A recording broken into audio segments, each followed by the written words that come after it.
Welcome along to What a Shout, your one-stop shop for racing previews, big name interviews and hopefully some value bets plus hard-hitting views from the panel. I'm Bruce Millington and we go into Classic Trials weekend in the company of two shrewd judges. Will hopefully be marking your card for the Lingfield Derby and Oaks trials. Plus we've got the Swinton up at Haydock for jumps fans and also a typically fiendishly difficult Victoria Cup at Ascot. Plus we are delighted to be joined by the hottest property in the training ranks. It's George Boughey. Find out where he's aiming cachet next and his thoughts on his one weekend runner who is in the Oaks trial. First of all though, Paul Kealy, fresh back from a trip to Punchestown and a really interesting piece you wrote. Now, normally you just write tipping stuff, but sickening, you're also good at the opinion stuff as well, because you did a really nice piece just about the difference in the kind of customer experience at the Punchestown Festival compared to some of the big meetings. And obviously, Paul, you go to a lot of racing and you don't just go in the press box like all us freeloaders. You're down there enjoying and buying your own drink and all that sort of stuff. So what was the main takeout from Punchestown? Well, I mean, I go racing as a race goer more than most people, I think, in the press. I mean, a lot of people are in the press room and they're working and all that. When I go, it was a bit of a working holiday at Punchestown. I was cracking the work out, getting up at 6 o'clock in the morning, getting it all out of the way, and then Punchestown's brilliant. It starts at 3:40, the first race. But, you know, you are seeing top-class horses, decent handicaps, and in an atmosphere and on a course where for the first 3 days it is not absolutely rammed. It's well staffed. The staff know what they're doing. I made the point that one day at Sandown, I asked for a pint of Guinness, and the poor girl, she filled it up 2/3 higher, and I said, "Can you top it up?" And she went, "Oh, you want more?" And it's a strange one, that. And some guy tweeted me and said not so long ago he stood at the bar, asked for a pint and a half of Guinness, and the kid went away and spent 5 minutes looking for a pint and a half glass. You know what I mean? And it's not the kid's fault. You'd like them to discover a pint and a half glass, perfect, wouldn't it? But it's not the kid's fault, is it? It's just that they're not trained. You bring them in, off the street, apply for a job, and anyone gets it because hospitality is so short of staff. But give them the job to do, and then don't rip people off when you're there. I mean, this is the other thing. If you could get into Punchestown for €30, you could pretty much see all enclosures for 40. Give you plenty of places to go, plenty of places to set up. You can see the parade wing. You can wander around, go to the front, see all the horses, etc. And you'll get served reasonably quickly. You'll also get served at a reasonable price. It was €6 for a pint. Which is a little over a fiver at today's exchange rates. It was £7 at Cheltenham. It was £6.80 at Sandown the other day. I have paid 42 quid for a bottle of Sauvignon, a standard bottle of Sauvignon. We're not talking, any fancy labels or anything. So, you know what I mean. If Punchestown can do it, why can't courses in Britain do it? And I just think as a race guy, I've seen loads of people moan about, is it really that much? You know what I mean? Why do they have to charge this much? And I think the reason for it is one thing only, and it's greed. Well, and the way the economy's going, I mean. Well, this is it. I mean, audience are falling, aren't they? Like, you know what I mean? Attendances are going down, and they won't go up while the economy's suffering, and they might not go up if you're going to keep on taking the mickey with how much you charge, because you do think to yourself, well, if this is how much it's going to cost me to get in. And I'm not talking about getting smashed like some of the people do, but just have a few drinks. It's going to cost you a bomb. You're talking 100 quid each to go to a decent meeting. Well, you tell them it's 100 quid just to go. So you're talking a lot of money. And your first tip of the show then would be go to Punchestown Festival. I go to Punchestown. I must admit, some people have come on and said, look, the Friday was bad, it was really busy and there were long queues, etc. I think on Friday it's Ladies' Day and Students' Day as well, loads of concessions, so it does get a lot busier. But Tuesday to Thursday is the perfect racecourse experience. Brilliant, excellent stuff. Pat, have you been racing recently? Yeah, I've been, we're at the Newmarket Craven meeting, I was there, Sandown for Gold Cup meeting as well, I saw Keels was there as well. And it's just been out and about. But has it been quieter? The Craven meeting was very manageable. And I was at the Guineas meeting last week, and that was busy enough. But there was something for everyone. There was family enclosures. It was a real vibrant atmosphere. But I do agree with Keels. You've got to be careful making it an enjoyable experience for a first-time racegoer, because if they've suddenly spent 100 quid, worn the wrong outfit, been turned away because they were wearing trainers rather than orthodox outfits. You don't alienate them because there's other shows in town, so it was good. It was good at Newmarket, I would have to say, but something to be very careful of. There's no dress code on What a Shout. See, Sandown, nothing wrong with these. Now, Pat Cooney, we've got your views on the racing experience. More importantly, for those of us who are looking for some wisdom on the Oaks and the Derby, which are upcoming, what have been your reflections since we last did What a Shout? We've had the Guineas and we've also had Chester. What have you learnt? Yeah, probably inconclusive really from Chester. There were a few surprise results, and the Aidan O'Brien winners weren't necessarily touted beforehand as being A-listers. So as far as the Derby, you keep coming back to Luxembourg, who's now round about 7-4. I think he was 3 before the Guineas. And Connections, I think if you spoke to them before the Guineas and said, look, you're finished 3rd, not beaten too far by 2 very, very good Charlie Appleby horses, they would have said, yeah, we'll take that. And I was at the meeting on Sunday. I spoke to Aidan O'Brien, asked him how Luxembourg was, and they were really, really delighted. He clipped the heels of another runner soon after the start, and all things considered, they were very, very pleased with him. Now, he's not going to run between now and Epsom, so I don't really see why he's going to shorten up in price. But like that, there's a few people who aren't convinced about him as an automatic Derby winner. I suppose he could shorten, Pat, couldn't he, by process of nothing else emerging, couldn't he? Yeah, possibly. But, we've got, hopefully, the Lingfield race will throw up something, and the Dante and the Darrenstown. So, of course, if Aidan wins those races as well, then we'll probably point to him having like 6 or 7 runners in the Derby. One that we have laid that I think is interesting, it's what's called Desert Crown. 1 run, 1 win. I think he won by 5 lengths first time out, round about 10-1.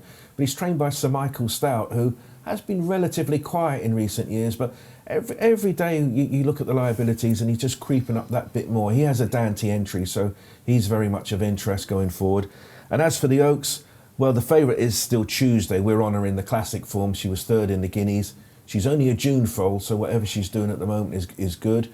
But like that, it's not wow form by any means, is it really? And you've got these unknown quantities. Emily Upjohn, very impressive at Sandown. She won by a long-looking 9 lengths. She goes for the Musadora. She could be anything. There's all these others in the sections that you say that they could be anything. The following day, Nashwell won by a wide margin at Haydock. So it's an intriguing Oaks field at the moment. But Tuesday, I wouldn't be sure she'd be favourite on the day because I'm sure something's going to come out and give us a wow moment. OK, Kills, what's your view on Luxembourg? I mean, when I directly after the Guineas, I saw the price and I thought that's a little bit skinny. But I guess the trouble is you've got milers being milers in both Guineas rather than milers or rather than progressive middle distance horses. It's funny because when I saw him win the Futurity last year, I thought I do not like this horse. I do not like his head carriage. I'm not at all concerned about him. But in the Guineas, there was no evidence of that, and I thought he did really, really well because after that stumble, and for a horse that is not bred to show his peak form at a mile, to finish 3rd to what could be 2 very good horses in the Guineas. So I think he's got very much the best form, and the more trials that Aidan O'Brien wins with, the ones further down the pecking order, then the shorter he is going to get. And I think that's it. He's won all the trials this week. At Chester. It wouldn't be a surprise if he did it again. We'll go through them races soon, won't we? At Lingfield, and I can actually see him being a shade of odds on the day. Really? Because I have a feeling that was a very good Guineas. It was certainly run, in a serious pace and a serious time. So to finish where he did, and that isn't going to be as good as he is. So I think he's going to prove very, very hard to beat. Not 100% certain about the Oaks. I do like Emily Upjohn. I thought that was really impressive at Sandown. But I think there's a lot more unknowns there. But I think whatever happens, Luxembourg's going to go into the race with easily the best form over a trip that he should be much better at going over further. Excellent. Those are the views on the classic clues that we've had so far. More at Lingfield and York coming up. We'll look at the Lingfield races, but first we're going to speak to the man who took out the 1,000 guineas last week. Delighted to be joining us on What a Shout now is the hottest property in the training ranks. He's gone from being progressive trainer to classic winning trainer. It's George Boughey, who last Sunday broke his classic duck just 3 years after taking out his licence when Cachet took out the 1,000 guineas. George, many congratulations. That must have been the icing on the cake from what has been a pretty meteoric start to your training career. Thanks very much. It's still quite hard to believe, really, but she's a filly who's, ever since she came in the yard, she looked like a star, and now she's done it at the highest levels. So, no, it's very cool. Well, did it feel like a long final furlong? Because Rafe Beckett's filly was coming at you, wasn't she? Are you a good watcher? Were you that you must have been in bits there, weren't you? Yeah, look, it was a long way home, and I think the only thing I really said to James was just get in a rhythm and go forward, and back that she does stay. Yeah. And luckily she did. Yeah, it was terrific, wasn't it? And George, how much did you stop and savour the moment, and how much you won? Who's right? OK, we've ticked that off. Next target. I mean, it must have been an amazing Sunday evening, wasn't it? It was a pretty good party on Sunday evening. Yeah. No, look, I had lots of friends and family there, but it was straight on to Bath the next day where we had a winner, so no, it was great. Brilliant stuff. And has the phone been ringing with potential new owners since Sunday? Not necessarily yet, but we're off to Arcana next week, so hopefully we might pick up one or two. Excellent stuff. And Pat, I think you had a question for George, didn't you? Because you've noticed a trend with some of George's best horses. Yeah, George, I was just looking at the stats for you, and your 4 best horses thus far have all been fillies: Cachet, Corazon, Oscula and Mystery Angel. Is that more by circumstance or by preference? Well, I try and buy fillies rather than colts. They hold their value better. And, we've been starting on pretty low budgets, so it's trying to retain some sort of value. I think, a value you can trade them. So, yeah, look, we've got a few colts now, but mainly fillies, really. Excellent. And George, I think the last time we heard from you in terms of Cachet's plans were either French or hold her back for the coronation. Have you had any further thoughts yet about where her next assignment will be? She's very likely to go to France, unless it was a complete bog. She's in great shape, trained good this morning, and all systems go, really. Brilliant. That's great. Great stuff. And obviously you're looking to strike while the iron's hot this week with another filly, because you've got one runner on Saturday down at Lingfield in the 3:15. It's the Lingfield Oaks trial. And Mystic Wells, round about 8-1. Taking on Godolphin and obviously the Ballydoyle ranks as well. How's she going into the race? You happy with her? Yeah, she's in good shape. She's actually Cachet's lead horse. So, well, I say lead horse. She works with her, and it's no surprise to see her improve this year. Her sister was a listed winner at 3, and it's great to see her, on fast ground, and I think she'll stay very well. Excellent.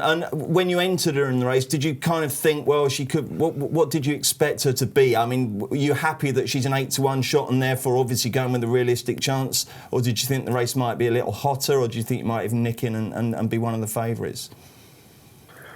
Well, she was 14-1 on the anti-post market, but when I heard that the favourite wasn't running, it changed the complexion massively. She's owned by some breeders, and the big aim will be to get some black type. Absolutely. But, I mean, presumably you are thinking win this and then head to Epsom, are you? Well, she's not actually in the Oaks, but be a nice conversation to have if she did win. Absolutely. Brilliant stuff. OK, George, well, listen, thank you so much for joining us on What a Shout. Congratulations again for last week, and long may your star continue to rise, because you've been a breath of fresh air in the training ranks, and it's great to see you progress so rapidly and so dramatically. So have a great weekend, and onwards and upwards with Cachet as well. Thanks so much, George. Thanks, guys. Take care. Great to hear from George there, Kills. And I mean, he's a guy going places, isn't he? Yeah, definitely. It's funny, when we were coming out of lockdown last year, there was this situation with the 2-year-olds where you could nominate a horse to get a run in case they were getting balloted out with a view to Royal Ascot. And he had one entered at Newmarket, and it was the only horse he had entered, and it was nominated. And I thought, this is the initial price was 33s, like for this race at Newmarket. And I think he went off about 6, and he only just got beat. But what he did, he broke really well. He absolutely knew his job right from the get-go. And when you see his 2-year-olds, they all do that. He gets his horses, and Cachet again. I mean, she's straight in the lead. Like, you know, he did a lot of training in Australia before coming over to Hugo Palmer, so he knows exactly what he's doing. He gets him to break, and he's definitely. I mean, he's been training for 3 years. He's had 138 winners. That's good going, competitive. We're against all these big competitive flat yards, isn't it? OK, so yeah, very much a man who knows the time of day, George Boughey. And thankfully, so do Paul and so do Pat. OK, on now to the weekend's races, and we'll start with the Derby Trial, which takes place at 2:40 at Lingfield on Saturday. This is a race that threw up a Derby winner 3 years ago with Anthony Van Dyke, and Walk of Stars is favourite for Godolphin. Now, Kills, this only just won a 3-runner race last time. Does that suggest this is a weak race, or that everyone thinks this has got more to come? I suppose the first question is there a Derby winner running in this race? I think you'd be struggling. On what they've shown so far, you'd be struggling to say yes, that's for sure. I mean, you know, but it is often that case anyway with all these Derby trials. You don't know until you see them, because most of them are lightly raced. Now, you know, it's only sort of a conditions race that Walker Stars won last time. The runner-up got beaten in Listed Company next time. The third, Berkshire Rebel, I think it's called, got beat twice as far by changing of the guard at Chester the other day. So, you know, it's not a standout piece of form when you're looking at an odds-on shot. And an odds-on shot trained by Charlie Appleby has already been turned over by an Aidan O'Brien horse at Chester this week. And Aidan O'Brien's the one that we're used to him mopping up Derby trials. I mean, he has only won this 3 times in the last 10 years. But, yeah, and the other thing about the O'Brien horses is when they've had a run, we know that they're going to come on an absolute ton. And United Nations ran okay, nothing special, when fourth to a Godolphin horse in the Epsom Classic trial. And I think if I was going to have a bet in the race, it'd be him, I think. I wouldn't want to be taking odds on based on a win in a 3-runner conditions race in a slow pace with 2 horses getting beat afterwards. So, and O'Brien is obviously in unbelievable form. You know, like I said, mopped up all the classics, had a classic trials, had a handicap winner at Chester as well. Ryan Moore, Aidan O'Brien, it's roughly 4-1 now, I think. I can't imagine it'll be that sort of price on the day. It's just punters will latch onto it. And Walk of Stars, Pat, is pretty much second favourite for the Derby. So yeah, it's an interesting one, isn't it? Because the form just doesn't look good at the moment, does it? That's right. I saw him win 3 weeks ago, and I was watching the race, and I definitely didn't think that might win the Epsom Derby. But he now sits second favourite at 8-1, because really the Charlie Appleby Guineas 1 and 2, they look like they're probably not going to go to Epsom, and we're trying to find that Charlie Appleby Godolphin runner, and it's not going to be New London, who blew out at Chester earlier on in the week. So he sits there at 8-1 without there being money for him. We're just trying to anticipate the market, and were he to trot up, he's going to be 4 or 5-1. But whatever wins the Dante, he'll probably be a shorter price. But you do look at him, and you're slightly underwhelmed by what he's achieved so far. So do we take him on then? I think you'd have to at a short enough price, because there are horses like Keels has alluded to with the United Nations. On the face of it, 4th in the blue ribbon, doesn't scream terrific form. But the Aidan O'Brien horses do improve considerably. Like that, if you're backing a horse because you think it's going to start less, you're going to back United Nations because of its Aidens. The enigma, of course, is Natural World of Charlie Appleby, who made all to win his only race. And again, not a wow performance. But it's Jamie Spencer aboard. Not often he rides a front runner, so that'll get a canny ride from the front. I think overall, you look at the favourite and you think, yeah, I can see you winning. But there's not visually, it hasn't happened to me yet. So you haven't grabbed me by the lapels yet and said you need to back this. Come on, stop beating around the bush. Who's going to win? I can see United Nations shortening up in price and winning. OK, excellent. That's the Derby trial. On now to the Oaks trial, which takes place at 3:15, and we've already heard, obviously, from George Boughey about Mystic Wells. But that one has got to beat some more Irish Raiders as well. So who do we fancy here, Keels, in the Oaks trial? Well, I mean, when it comes to Oaks trials, they are really all about guesswork. I mean, you know, the bookmakers have had to completely guess about the market. The horse would actually, the best form is George Boughey's Mystic Wells. And it's the best form. It's highest rated, isn't it? And it's the best form by a long way. Like, you know, but that's Some only, of it even features on fibre sand, believe it or not. Yeah, exactly. Yeah. These are strange times. I know. And the other thing is, she you know, the thing to her advantage is she's got lots of experience, and Lingfield's obviously a hard course to handle, and she's won at Brighton. But she did only win a handicap at Brighton off a mark of 84, and the runner-up got thumped in a handicap at Chester yesterday, although did get a shocking run through the race. But last year, the winners, the first and second were rated 84 and 85. Like, you know, so sometimes this is a rank race where horses, you know, where trainers chance their arm and get in a bit of black type. You know, so Emily Dickinson, 3 goes for Aidan O'Brien to get off the mark on the maiden. Belt Buckle, John Gosden, Jonathan Thady Gosden, 7-2 shot, ran to an RPR of 71 when winning a maiden, and only just won. I mean, you cannot be that excited about it, can you? So I don't know. If I have a bet, it will be Mystic World. Okay. Excellent. Will you be having a bet, Pat? No, I shall be watching it, but more with an eye on the future. Favourite as we speak is Emily Dickinson, of course, Aidan O'Brien. And that's about 33s for the Oaks, I yeah, think, isn't yeah. it? So she's not on too many people's radar. Were she to win, I suppose she'll turn up for the gig at Epsom. But again, she wouldn't wow you with what she's done thus far, but nor indeed with the second, third, or fourth in the market as well. It's an Oaks trial, maybe in just name only. And there's been a light betting heat all week, I would say. The one that caught my eye was Tom Clover, who's having a real good season. Rogue Millennium, 1 run, 1 win. I mean, how good is she? I don't know, but I'm sure connections like them all are thinking, well, if we can get some black type, we'll be more than happy with life. Who knows, we might even win. But, you know, tellingly, a few of these aren't even entered in the Epsom Oaks.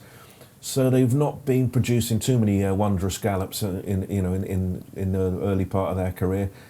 Very tricky race. You don't have to have a bet in the race, of course, but an interesting one to watch, I think. You certainly don't. Responsible gambling is what it's all about. But it's quite possible that Keel's and Pat's confidence glands will start pumping soon. It's not all about the flat this weekend. Jumps fans have a very tasty morsel up at Haydock with the Swinton Hurdle, which takes place at 3 o'clock. Always a very competitive affair. But the key piece of form here is from the Scottish champion hurdle, where Anna Benina beat West Cork by a length. West Cork has a £3 swing. They dominate the market. Will they dominate the race, Pat Cooney? Possibly, but I think it's a wide open race, as befits a 5-1 the field race. I thought West Cork was possibly a little bit unlucky last time in the Scottish champion hurdle. I can see that one reversing the form, but there's many others to consider. My eye is drawn to Severance of Ben Pauling, who I thought this one was a bit unlucky not to win the conditional riders handicap at Aintree recently. So he comes here with a good level of form, a very consistent type. I think it's a lot more open than the betting would suggest. I say 5 the field. West Cork is a very, very popular horse. Every time he runs, he's very much of interest in the market, and he has his solid enough chance. But I think you might need 2 or 3 goes at this one, and I'd be happy to put Severance in a few multiples. And he's 50 the odds first 5 is what we're going to beat. So it is that type of race where, you know, if you're looking at 5 places, I'm sure you could back a few horses at fancy prices and think, well, I can get in the frame and maybe even win. And we've got news of some even more extra places in our next race. But before we get to that, Kills, I think we watched that Scottish champion hurdle on a golf buggy in Portugal, didn't we? And we backed the winner, so that was a happy memory, wasn't it? Yeah, we did. I think we upset some of the members. I actually thought Anna Bonina got up and was well on top of the line. My only worry with her is how much water they put on, because there's a fair bit of rain forecast tonight. And she's definitely very much a good ground. Haydock going guessing game, you say? Well, this is it. Well, the problem is, Kirkland Selwood got a load of grief off the trainers the other day for having the ground much faster than given. So he can't win, can he? You know, he's had an invite. He's had an invite to put some water on, and now we've got this rain forecast. I mean, I hope it misses, because the one I'm going to back is not going to want the ground too quick, too soft either. That's Herbier. Trained by Oliver Greenall. Now, I think he's a real spring horse. Last year he won 2 handicaps on the spin at the end of the season, the last one of those being the big novice handicap final on the last day at Sandown, and he won it in really commanding fashion. He's gone up in trip since then, had some success. He actually thrashed Global Citizen at Doncaster over 2 mile free. Global Citizen won the Grand Annual, didn't he? Rode back over fences. Then lost his form a little bit. They didn't run that bad when 9th to Banbridge in the Martin Pike, but then he came back, you know, spring, bit of good ground, came back, and only just failed to get up back to 2 mile 1 at Cheltenham. last time, and that represented on RPRs anyway easily the best run of his life. So yeah, he's going in there in form at what I think is his time of year. He has won on soft ground. I think anything good to soft or quicker would be preferable. But I think the trainer said last year this horse is all about the future as well. So he's obviously expecting him to be better than he was, and I think he'd go well. He's around about 10-1. Okay, those are your Swinton fancies. And finally, and most fiendishly as well, the 405 at Ascot is the Victoria Cup. 28 runners thundering down that 7 furlong track at Ascot. It's wide open, it's 7-1 the field. Keels, you can have first go at trying to solve the puzzle. Yeah, I backed a couple. I mean, James Fanshawe is one of those trainers that you always associate with straight course races at Ascot. He's won loads from Group 1s to handicaps.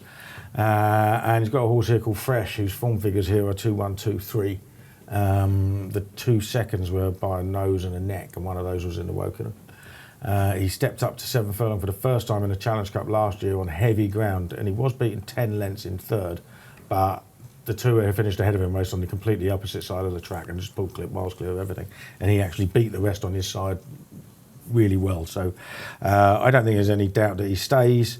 He was super eye-catching at Kempton on his return. He really picked up late, just failed to get up to a horse called Soar Above, and I think that'll set him up absolutely perfect for this. Now, whenever there's a Haydock race, we always have to talk about the potential going situation. When there's an Ascot straight furlong handicap, we always have to talk about the potential draw bias. Yeah, well, there is potential issues with the draw. Normally, early in the season, you want to be stand side. I think the last winner was 2012 from a single figure stall. Fresh is in 13, I think. The other one I backed is the Turpinator. He's in 12. That'll just about do for me. That gives you the choice, doesn't it? It does give you the choice, but the stalls are in the centre, so if they might come up the centre.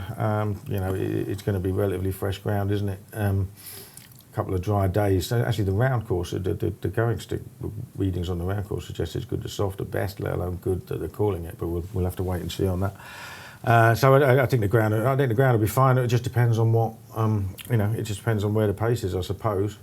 But yeah, the Turpinator, he beat Soar Above at Kempton, and then he ran in the Spring Cup at Newbury and finished 6 of 17, and he raced really freely. They didn't go that hard, and the race was over a mile. I don't think he just quite got home, and I think a stronger run race at 7 furlong. It still represents the 2 best runs of his life for his new trainer, which is Tom Ward. Jolly good. So Kills likes Fresh and the Turpinator. Who does Pat like? Well, there's an old saying, you're never too far away from someone. And I'm going to end up by saying Chief of Chiefs in an Ascot handicap. He's a 9-year-old. He spent most of his career being an unlucky loser in big races. He's drawn 23, Hayley Turner aboard. An OK reappearance, so I'll certainly be throwing that in the each way bets. First 7 places available. 7 places, jolly yeah, good. Amazing to think of. But in terms of pure handicapping, I do keep coming back to Dark Shift. Now, he's drawn in 4. He won a handicap here last time, at the end of the last season. And if I'd said to Connections, you've just won a handicap at Ascot, albeit narrowly, how much you think you'll go up? I suppose people would say, I don't know, £4 or £5 as a minimum. He only went up £1 for winning a Ascot handicap. I'm thinking, well, that sounds like a good deal to have. You'd certainly trade that, wouldn't you? It's his first run of the year, but Charlie Hills is off to a quick start. They're amongst the winners. So I do think from a handicapping point of view, Dark Shift with course and distance winning form, it's hard to say he isn't the best handicapped around. I do like Fresh as well, I must say. In 13, I suppose Danny Tudhope, he can pick his poison draw-wise. Has anything been punted this week, Pat? Well, Fresh has been the market mover, really, and Path of Thunder has been popular for Charlie Appleby with Harry Davis, the £7 claimer. Lots of people are backing Harry Davis in handicaps with the claim, given he's got a high reputation. But no, it's just a wide-open race. As I say, Dark Shift just appeals to me as a form book pick. Drawn 4, I might back 1 drawn high and 1 drawn low. That's what I've got with my 2. With 7 extra places, you can afford to have a couple of darts at the Victoria Cup. Right then, gents, if we were only going to have 1 bet this week, who would it be? Let's get the Saturday naps. Paul Kealy. Yeah, strange one this. I wouldn't normally, for me, be looking at Warwick on a Saturday evening, but the 7:20 Court and Bold, trained by Fergal O'Brien, I was really tempted to back this horse for the Swinton, but he had this entry here, so I held fire. The early shows he was about 12-1. I can't believe that. He hasn't run on good ground. Last time he ran on good ground over hurdles, he was rated 141. I think he's been second in a Grade 2 Persian Water, but fabulous on good ground over hurdles. And he's just been running, he's been running over fences, been running over hurdles on the wrong ground. He's had a break. He now comes back off a mark of 125. And he's almost the outsider of the field. I reckon he'll go off half the price he is now. Oh, brilliant. Keel's looking to put the bookies on a sticky wicket with Courton Bold. Who are you going to go for, Pat? I'm off to Caesar's Palace at Haydock in the 120. The horse is called Caesar's Palace. Didn't show much as a 2-year-old, 3 runs, not all that. Was gelded, came out and showed improved form last time out, went a good second. Looked as though he wanted further. Well, guess what? He's gone up another 1/4 of a mile. It all points to yet another improved run. So early start for me, the 120 at Haydock, the Caesar's Palace. Lovely stuff, and I'm going to go back to the Victoria Cup, the 405 at Ascot. Potmaster for Lawrence Spellman, Ed Walker and Safi Osborne did me plenty of favours last year. Drawn 17, that will do for me. I'm going to go for Potmaster. So chaps, another What a Shout. Thank you very much indeed for your help and your wisdom. What have we got coming up next week? We're at York next week, aren't we? Yeah, the Dante and the Musidora. Give me one horse each that will be on your radar for York. Who will you be keeping your beady eyes on, Pat? Well, I mentioned earlier Desert Crown of Sir Michael Stout's. If that turns up for the Dante, very much a horse of interest. Not often there's money around for Sir Michael Stout horses at these days, but there certainly has been for him. If he turns up, he'll have a ring round his name. Okay, and what about you, Kills? Well, I've not really seen any entries yet, but Alligator Alley came out of a sprint yesterday at Chester, possibly because of the ground. But is now with David O'Mara. I think it won the Roses Stakes as a 2-year-old there, very, very easily. Fast sprinter, down to a mark of 95. David O'Mara is, if that has an entry in one of the 5 furlong handicaps, back it. Lovely. Thank you, Paul. Thank you, Pat. Thank you to George Boughey for joining us early. Most importantly, though, thank you for watching. Don't forget, bet responsibly. Enjoy the racing and drop in your fancies in the comments. If you knock it out the park, Dave will be back next Friday to give you a shout out on What a Shout.